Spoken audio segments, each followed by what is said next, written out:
¿Sabías que podrías terminar pagando el doble o incluso el triple por el valor de tu casa? Y no es un error del banco. Es porque no entendemos cómo funcionan los intereses. Pero para poder hablar de un tema siempre es necesario conocer cómo funciona desde sus inicios o cómo es su raíz. Y eso puede facilitarte el saber qué cosas puedes aplicar a tu favor y qué cosas podrían causarte problemas. Pero ahora déjame preguntarte algo. ¿De verdad sabes de dónde vienen los préstamos? ¿O por qué existen los bancos? Si entiendes esto, de verdad creo que podrías usar mucho más el sistema a tu favor.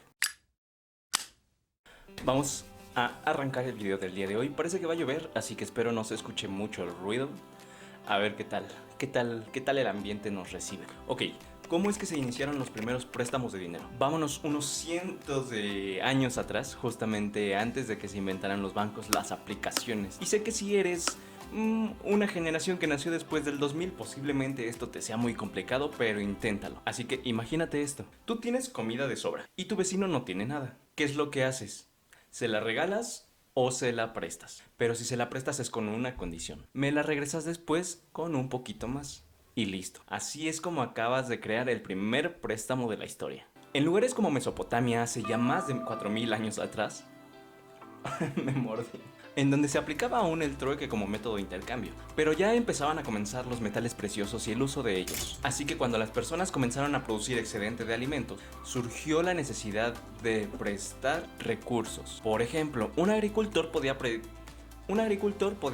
grano prestado para sembrar, con la promesa de después devolverlo cuando recuperara las ganancias de la cosecha, y obviamente con un poquito más de interés. Bueno, no se le llamaba interés en ese entonces. De igual manera, los templos y palacios actuaban como centros económicos. Allí se registraban algunos préstamos con las tablillas de arcilla. Seguramente habrás visto algunas en la escuela o en algún libro de historia, o algún museo quizás que haya sido, espero que haya sido museos, en donde se ocupaba la escritura cuneiforme. Ahora tal vez ya recordarás un poquito más de lo que te estoy hablando con la palabra cuneiforme. Seguramente lo habrás visto como en la primaria. Y si dices que no, ya sé que no prestabas atención en la primaria, pero no pasa nada, no necesitamos saber nada de ello. Pero entonces aquí empezaba a ser una conversión, ya no era solamente comida, empezaban a hacer también las monedas de oro y de plata. Más adelante, en civilizaciones como en Egipto, en Grecia, el préstamo empezó a ser más formal. En Grecia, por ejemplo, empezaron los préstamos privados y se empezaron a desarrollar reglas sobre intereses y garantías. De ahí se inició un paso clave que es en el Código de Hammurabi. Código que, por cierto, se inició con la ley de Talión. Muchos se ubicarán a lo mejor con la frase de ojo por ojo y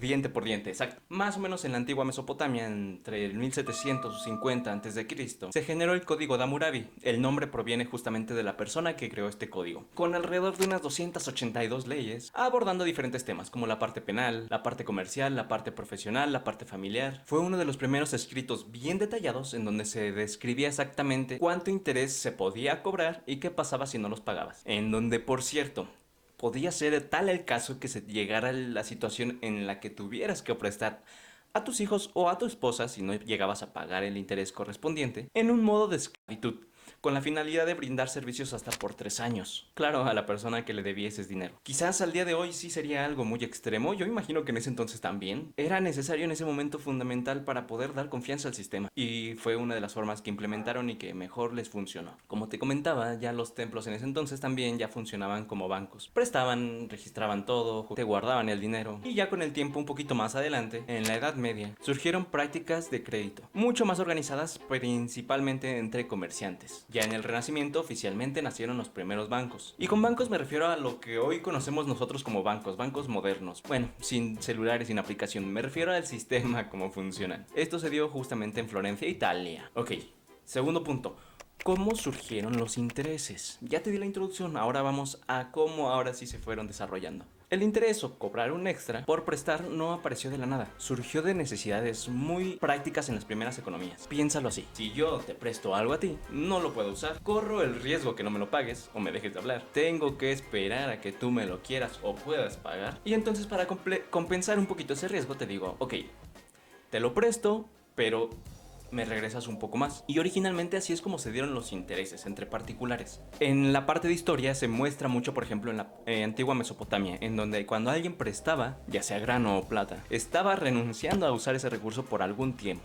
Y ese costo de oportunidad fue una de las principales razones para cobrar algo adicional al devolverlo. Si prestabas semillas, por ejemplo, asumías el riesgo de que algo fallara y entonces la cosecha no se diera como esperabas. Y justo así se compensaba un poquito más el riesgo, pedir un poquito más para después poder compensarlo.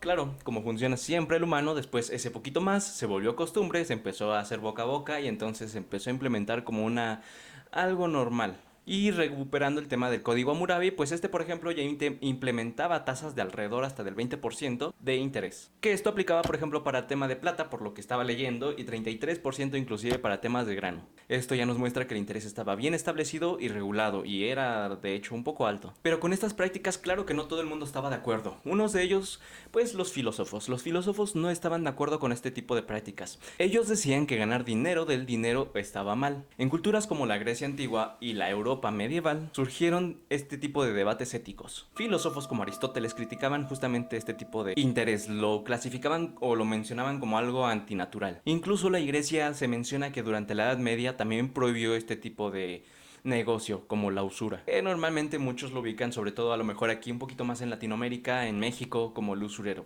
que te presta dinero pero luego pues si no le pagas entonces va y te amedrenta, te amenaza y cosas así. Pero bueno, finalmente la práctica siguió existiendo. Entonces, si a pesar de tantas críticas, muchos en contra, ¿por qué siguió funcionando? Pues porque somos humanos, simplemente porque se puede y ya. Aunque también, bueno, cumple funciones clave. Por ejemplo, ya mencionamos que compensa un poquito el riesgo de impago.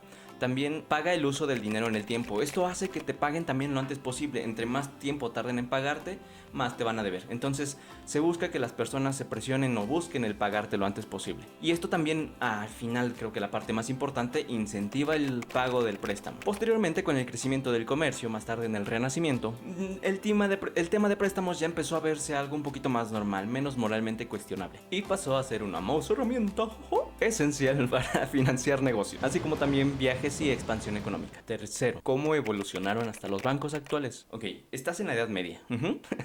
Tienes dinero, pero tienes que viajar a otra ciudad. O bueno, vives en el Estado de México y te tienes que transportar en combi a Ciudad Universitaria. Ok, ya puesto el escenario, pues sabrás que tienes justamente ese riesgo de que mientras estás transportándote, algo pueda suceder. Así que alguien te dice, déjame tu dinero aquí, te doy un vale y cuando llegues a tu destino lo puedes retirar. Así que todo el trayecto lo viajarás seguro. Y ¡pum!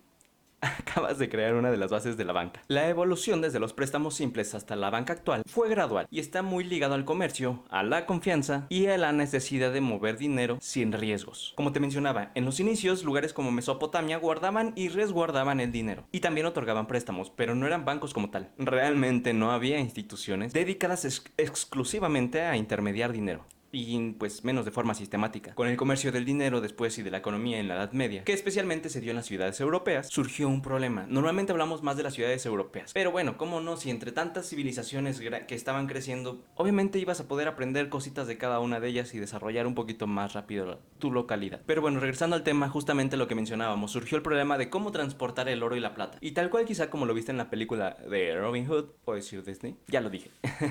Mientras trasladabas a la mitad del bosque tus recursos, seguramente no faltaría el que de repente ahí te aplicara un clásico, pues órale, ya te la sabes, ¿no? Así que los comerciantes y ya los cambistas empezaron a hacer la emisión de letras, con los cuales se podían hacer estos documentos donde se podía hacer el intercambio de la moneda en otra localidad. Y esto en ese entonces fue un gran paso para la economía moderna. En el Renacimiento, ciudades como Florencia se volvieron centros financieros, ya que familias como los Medici desarrollaron redes bancarias, aceptaban depósitos, otorgaban préstamos, financiaban comercio internacional y manejaban cuentas inclusive. Entonces ahora sí ya se puede parecer más a las funciones que tiene un banco actual. Ya solo les faltaba que pudieras ir al Oxxo a retirar. Luego, en los siglos XVII, XVIII más o menos, empezaron a surgir ahora sí finalmente instituciones más formales. Un ejemplo de ellos es el Banco de Inglaterra en 1964, que fue de los primeros justamente creados, si no es que el primero, en donde ya inclusive se estableció una idea de banco central, ya que esta entidad no solo presta recursos, no solo te guarda tu dinero, sino que también lo regula, y asimismo al sistema financiero. Posteriormente con la revolución industrial también, aquí sí los bancos se volvieron esenciales. Las fábricas, ferrocarriles y los grandes proyectos necesitaban enormes cantidades de capital, así que los bancos empezaron a reunir dinero de muchas personas para prestarlos a esas empresas. Y aquí nace ese modelo de intermediación financiera. En pocas palabras, pasamos de prestar granos de semillas a nuestros vecinos a sistemas globales que mueven billones de billetes en tan solo segundos. Y aún así la base sigue siendo la misma: confianza, tiempo y riesgo. Sin confianza nada de esto funciona. Bien, ahora que ya conoces cómo es que se dieron o se originaron los créditos bancarios desde las principales civilizaciones, ahora ya estás listo para saber cómo fue que llegó a México. Pero tendremos que verlo en un siguiente video. Así que por favor, mientras sale el siguiente video, déjame en los comentarios justamente qué temas te quedaron por dudas, si algo quieres conocer, si te puedo apoyar con alguna situación. Y de igual manera, si de casualidad algo de esto a lo mejor me haya equivocado, también es válido, aunque lo revisé bastante. Espero no haberme equivocado. Pero perfectamente para eso existe la cajita de comentarios. Así que quedamos en contacto. Nos estamos viendo en un próximo video. Muchas gracias.